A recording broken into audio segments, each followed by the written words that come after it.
It's Thunder Bob here. We're at the Bonneville Salt Flat Speed Trials 2007. I'm here with Keith Ball, the head of BikerNet, better known as Bandit, and I'm also here with the rider, Valerie Thompson. Ladies and gentlemen, how are you doing today?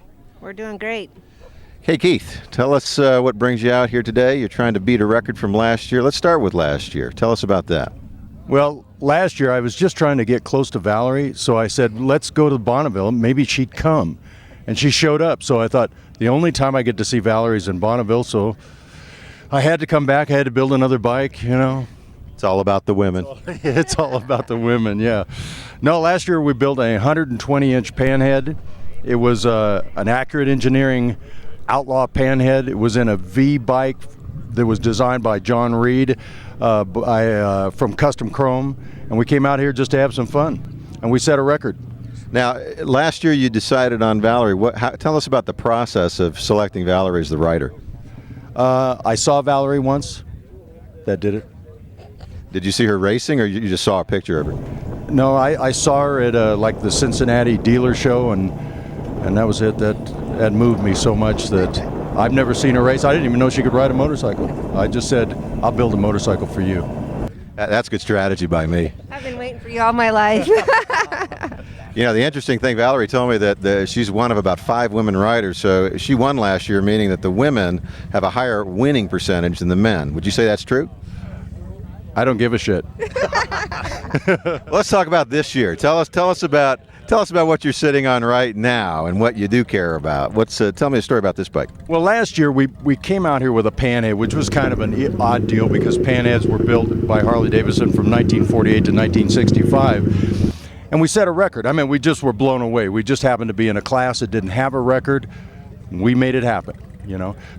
But we had so much fun. We said, well, we got to come back. But I learned so much last year about aerodynamics and about power and about different elements of running on Bonneville. And we decided, well, let's build something that's a little more serious this year. Let's get serious about the air, but let's stick with the panhead as a tribute to Harley-Davidson, you know, as a tribute to the vintage Harley-Davidson guys.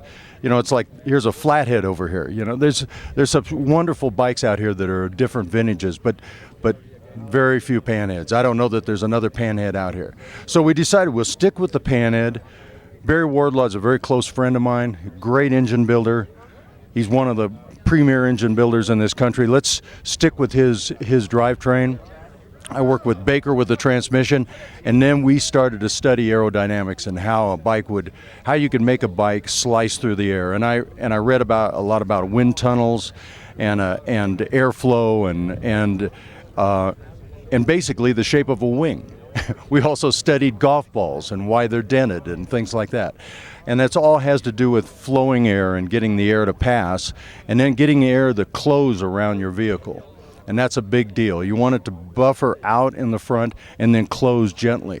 And that's what allows a motorcycle to slip through the air. And they talk about how if you take a motorcycle like a dresser and you want it to go from 150 miles an hour to 180 miles an hour, you might have to triple the horsepower to make it do that. Or if you made it more aerodynamic, you wouldn't have to add any horsepower at all. So we tried to take all the best of the knowledge we could put together and create this bike.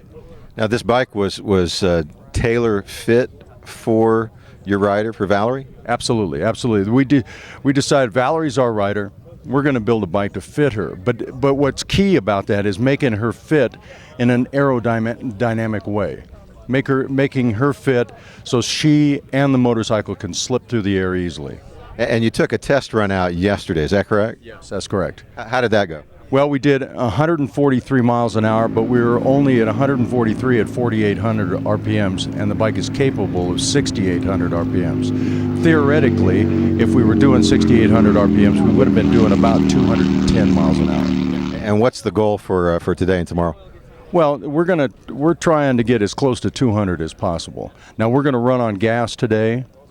And then tomorrow, if we feel real comfortable and Valerie feels real comfortable on the bike and she gets used to it, feeling good about it, then we're going to hit the nitrous button tomorrow.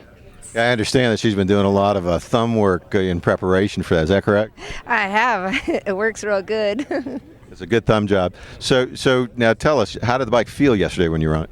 It felt great when I reached probably like 50 miles per hour, and then from there it was just like, hang on. Now, how fast have you been on a motorcycle in your lifetime? 143.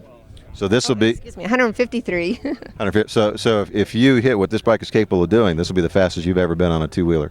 It would be, yes, it would be. Well, we're all hoping for that. Thanks for coming out, and we wish you guys the best of luck. Have a great trial, and hope you finish first again. Anything else you want to add?